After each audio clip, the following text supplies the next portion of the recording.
also a couple of Romanians. Then we had some Jewish families, quite about four Jewish families. Further down, there was a lot more Jewish families living on both sides of the street, so to speak.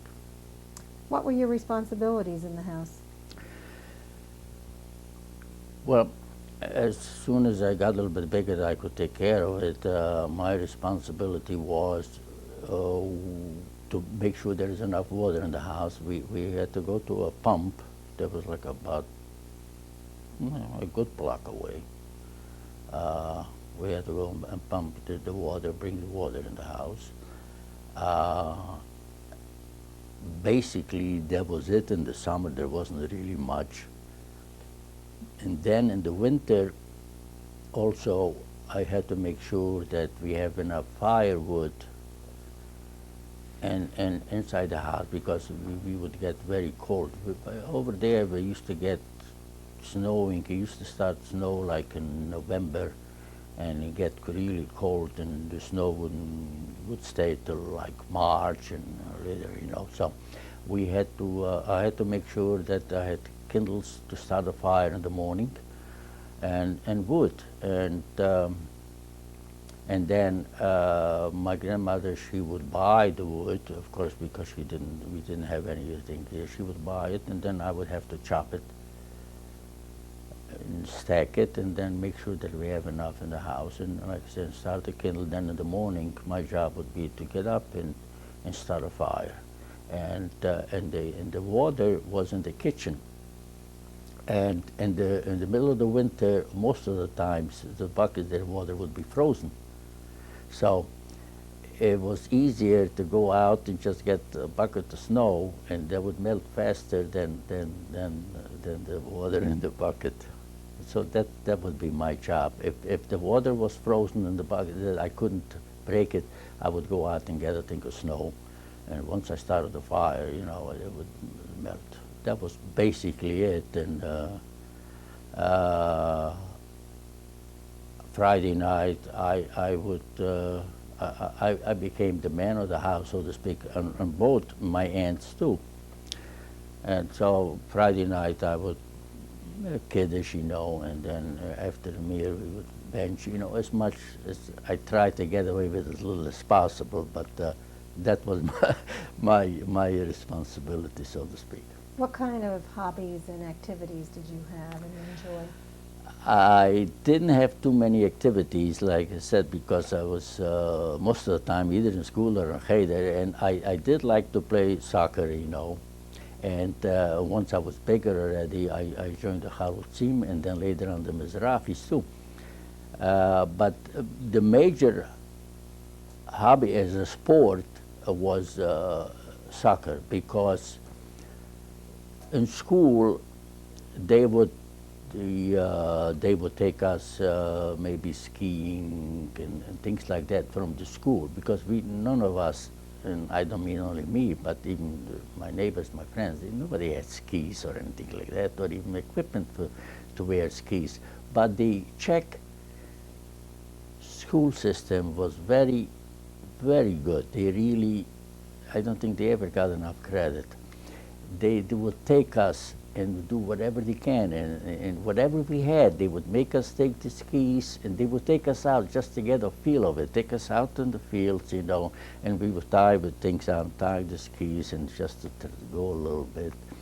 But the major thing was in the summer, like I say, would be soccer. And in the winter, there wasn't really that much except going to, if I could go to the friends or whatever, things like that. Who were your friends? Well, the people, you actually want names? Well, I had a very close friend. His name was also Shlomo Yankovich. And the reason I was very close with him is his father, I don't remember exactly the details or how or what, but anyway, his father was in the States. So he actually grew up with his mother, raised him. And they only lived like maybe 3 houses down from me. And we were about the same age. We would go to Haider together. We went to school together, and I was close because he also didn't have a father, so to speak. The only thing is he was better off financially because I think his father must have sent him monies from the States, and his mother, she was a very nice lady, and she would sometimes, she would see that my clothes are getting worn or whatever. She would just give me, you know, but she was one of those ladies that she didn't make a big deal about it. You know, she just gave it to me. Well, for whatever excuse she would use, she would just give it to me. And my other close friend was Herman Schmehesh at that time. Now it's Herman, who is still, by the way, that my other friend Shlomo, he's still alive. I think he's in Washington now. I think he lives there. As a matter of fact, I think his son Yankovic is a big district attorney now or something with the government. And my other close friend was Herman Schmehesh, because he was my own age. And then there was his brother,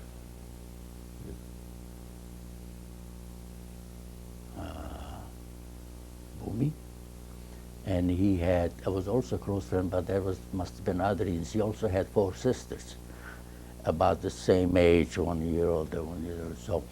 And I would spend a lot of time in that house. What was the last name? Herman's? Katz, K-A-T-Z.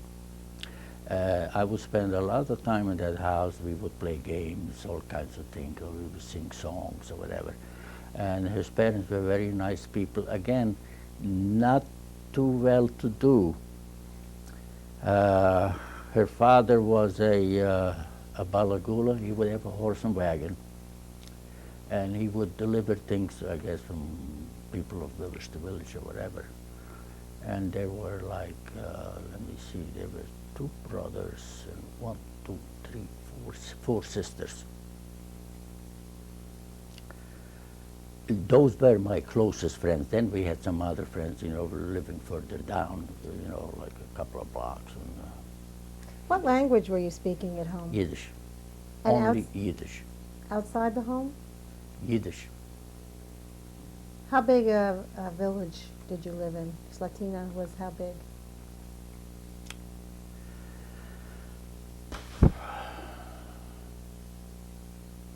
I would say, see, the village what consisted actually of 2 villages, so to speak. One was the old village and one was the new village. The new village was mostly, that was the nice section. There was mostly Hungarians were living there.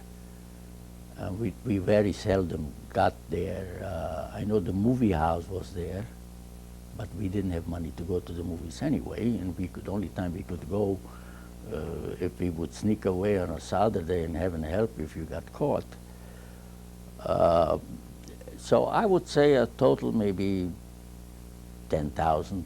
I don't know exactly, but together I would imagine it would be around that figure. What do you remember about the rabbi who taught you religion?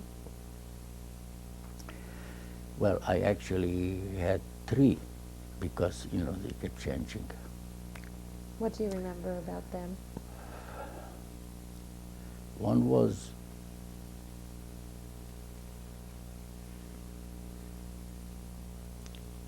how shall I say that? He was a rabbi, we call him a rabbi. He was a teacher, a rabbi. We call him a rabbi. He was teaching.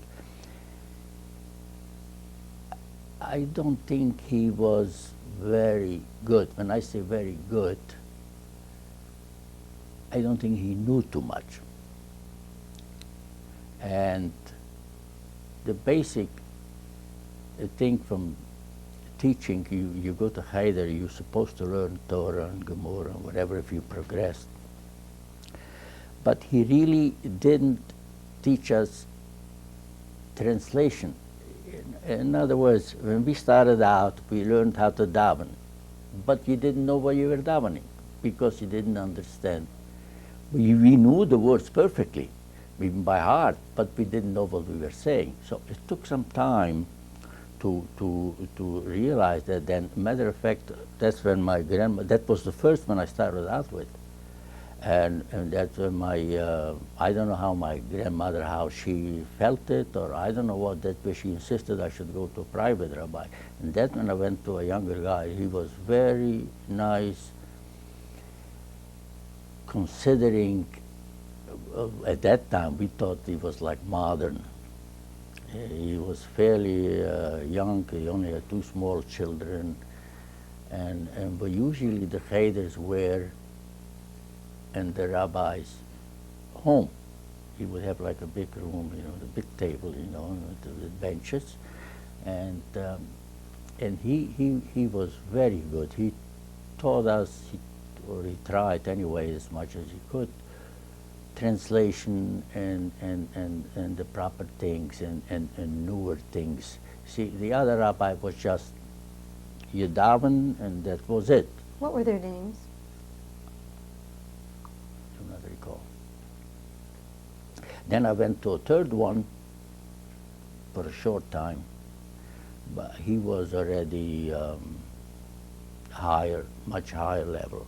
See, this guy taught us everything, and he felt that I should go higher. I should go for the, you know, better stuff. And I went to him, but that didn't last too long,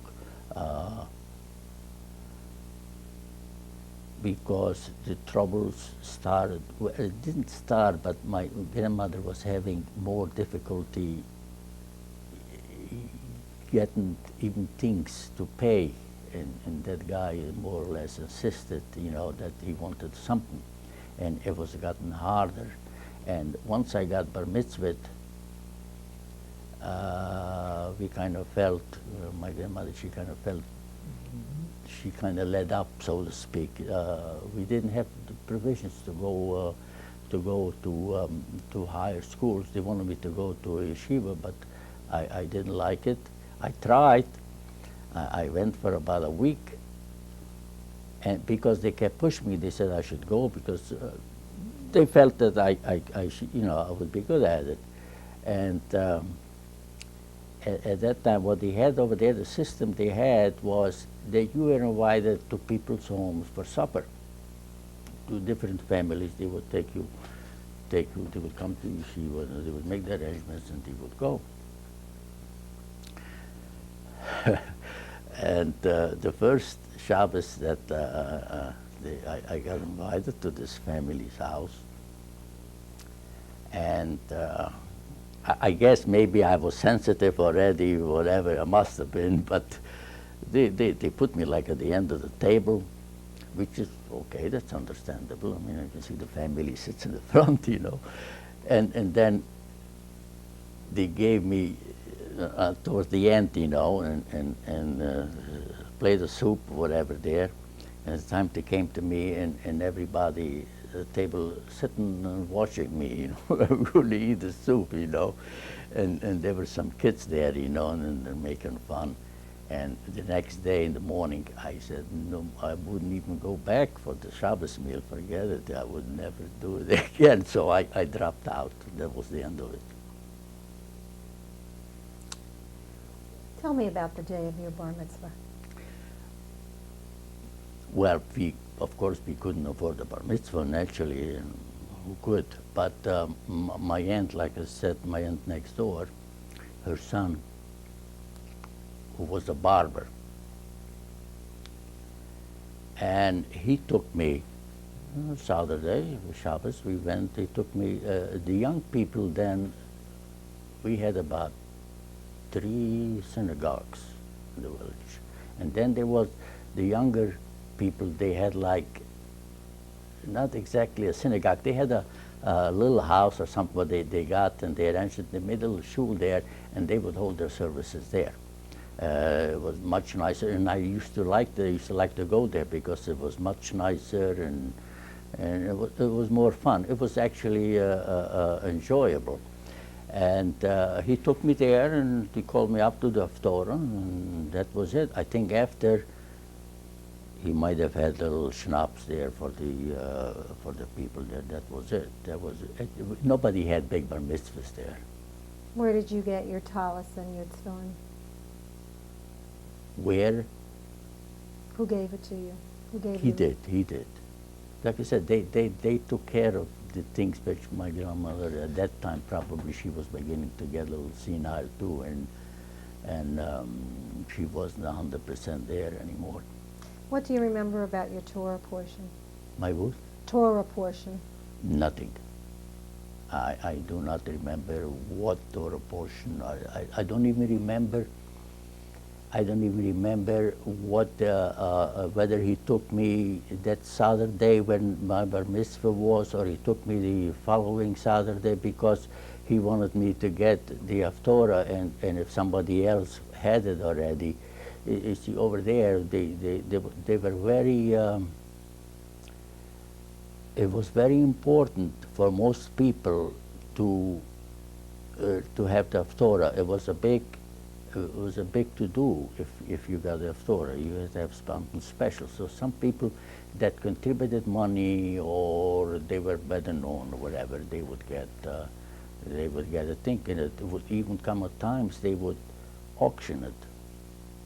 Actually, to get money into the congregation, they would at times auction off.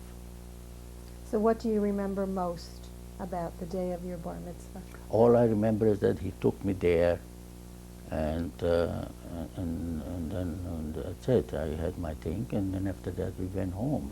I know he took care of it. I don't know now. I have no idea whether he must have paid something. He had to. I'm sure he had to take care of something because that was the custom to do, but I never told me. First of all, I was too young anyway to understand, but I know he took care of it.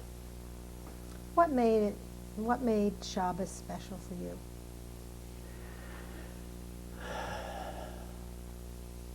It made me, especially Friday night, it made me feel like I'm doing something. I always remember that, making kiddush, and then we would eat, and then after that, Benji, and I know my grandmother would look forward to it. And it made me feel good that I'm sort of giving something. Saturday we went to shul. It was just like my grandmother didn't go anymore Saturday to shul. She was too old because we had to walk. It was quite a walk. And How far was it? How far was it? I don't know. I would hate to take a guess the distance, but I know she couldn't do it anymore. I know we went to the house. It didn't matter. And I remember that I would try and get away Saturday afternoon to do my own thing, whatever, whatever that was at that particular time. That was the only time when I could sort of sneak away, so to speak, to be with friends or play soccer or whatever. Matter of fact, I even remember once I played soccer and I broke my wrist. And I came home. I was no way I can tell my grandmother that I broke my wrist playing soccer. And on Shabbos afternoon, my goodness. So I didn't say nothing. And by the next day, it really got swollen up. And so I said, gee, I fell last night. I must have fallen something, and I don't know what happened. And of course, we didn't go to a doctor or anything like that. I remember they would put down fried onions, and I don't know what other remedies they would put on. Yeah, that's how they said that will do it. And for the longest time, this bone, it got better somehow, but the bone stuck out for a long time. Years and years and years. And once we had a river there, I went swimming, and I fell again coming out of the river, swimming in, and the bone popped back in place again. What did your grandmother prepare for Shabbos that you really enjoyed? Well, there was always soup. Whether she had a chicken or not, made it look like chicken, and noodles, you know, and then some sort of meat. But if she didn't have chicken, if she could have, if she had some money, you know, and she would get somehow some meat, you had to have for Friday night, and then you had to have for Shabbos, for the chunt, and then even for Shabbos afternoon, they would have a little meal. And she would buy like half a kilo, which is about a pound or so. And that would be for Friday night, Saturday, and Saturday afternoon. And we didn't eat too much vegetables. We did not. It was beans, noodles, potatoes, like that. No vegetables. So the meat would come either with noodles or with potatoes or with beans. What was in the Or the cholent? the most thing what we used was a mamaliga. We used practically mamaliga for everything. What was in the cholent as far as vegetables in the cholent? Beans, barley, and some carrots. Well, when I mean vegetable eating, like we used to eat vegetables now, yeah, they would use carrots. They would use carrots, especially in the cooking. You know, like in the chunt, you have to have carrots, and of course with the chunt, that was it. You didn't have anything else with it, and challah, of course. Where'd your grandmother get the matzah for Passover? There was for Passover, there was a bakery there which was set up. I don't know whether the bakery was there all year or it was just set up for Passover. And they would make you would have to put in the orders in for the matzahs. And at the very beginning, when I say the beginning, is that I can recall, starting to recall things, you know. I would go there to that bakery and for the matzahs, and they would tell you, you would wait there, they made them for you. In later years, especially towards the end, she didn't have any more money. She could not buy the matzahs. And I got a job a couple of years in the matzah baking. I got a thing with a little roll that I would put a little holes in the matzahs.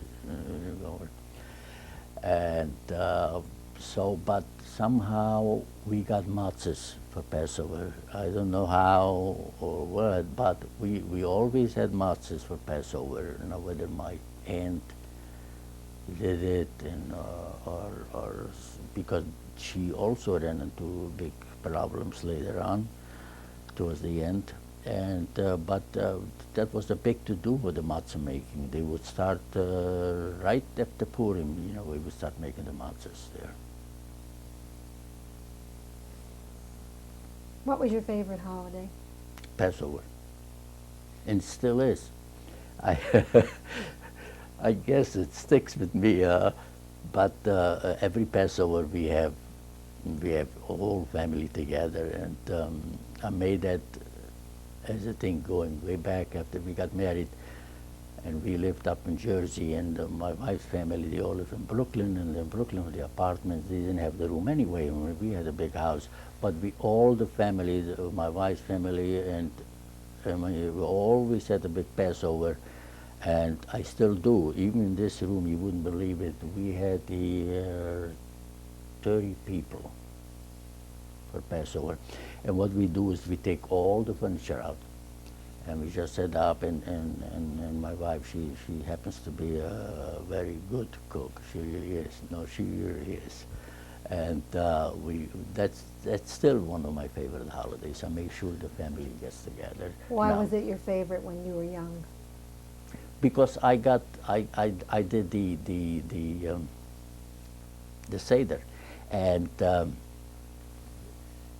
For a young boy, I thought it was a big deal at that time because most of the other families, you know, the father would do it, the grandfather, or whatever, you know, and then the boys would pitch in or whatever, you know, and I felt important that I can do the Seder, and I remember in the later years I even got my cousin, who was much older than me, to ask the questions, because I said I can ask the questions and do the Seder too. So, you know, so that's why it was one of my favorite holidays. And how religious was your grandmother, and how religious did They she? were religious to a point. They were kosher, there was no question about it. They were Orthodox, but not Hasidic. And my aunt, I keep referring to my aunt because they were just as much part of my growing What was up her as first my name? Her first name? Your aunt's Gittel. first? Gittel. They were, and especially my cousin, the Hannah, because the other Feige, she got married then, and my cousin, the boy, Kalman, they were like what we considered more modern. In other words, they would never let me wear pious. You know, I never had long pious and things like that. We were kosher. There was no questions about it, but not Hasidic oriented. How did you feel about your Judaism? About what? How did you feel about your Judaism? I didn't know anything else. To put it plainly, I really didn't know. Of course, we had all Christians around us, the Romanians, and I think they, I don't know now, I think they belong to the Orthodox, whatever they, and the church, like I said, wasn't too far. It was only like 3, 4 houses behind us, and then on top of the hill, behind there was their cemetery, and we would see all their celebrations and whatever they were going on for the big holidays. Excuse me, but I had no special things one way or the other. I knew that we're Jews and we're supposed to be Jews, and that's it. There was no ifs or buts or anything like that. How much secular education did you have in regular school? That was a mixed fare, my regular school, because of the where the section where I lived in Yanamak and the transforming from one government to another. I started out for about half a year what they call small Russian school. And that didn't work out. It was too far for me, and it just didn't work. So they transferred me. They said since I live among a bunch of Romanians, I should go to Romanian school. They had the... I'm going to interrupt you for a minute. We're going to change tapes.